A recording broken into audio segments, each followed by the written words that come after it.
Hello and welcome back to my another tutorial. In this tutorial I'm going to share with you how to factory reset in your Windows 11 desktop or laptop.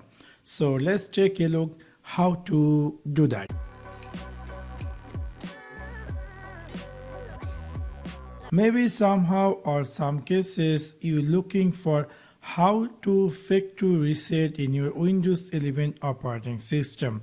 Maybe somehow or some cases your Windows 11 operating system is having some issues or etc. In this case you're looking for how you can factory reset in your Windows 11 desktop or laptop. In order to do that, it's really very easy and simple. You need to click in your Windows 11 start menu, just right click over on it and then click here settings.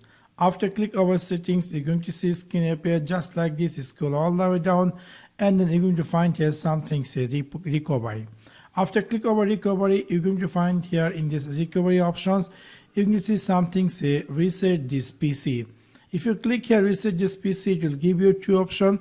Keep my file or remove everything. Keep my file means to remove apps and settings, but keep your personal file. If you choose the remove everything, that means remove all your personal files, apps and settings. You can easily choose any of them.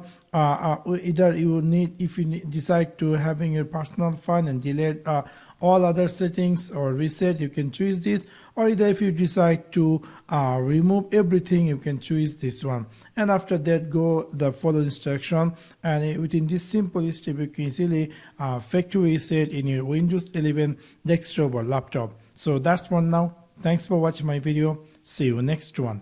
Peace.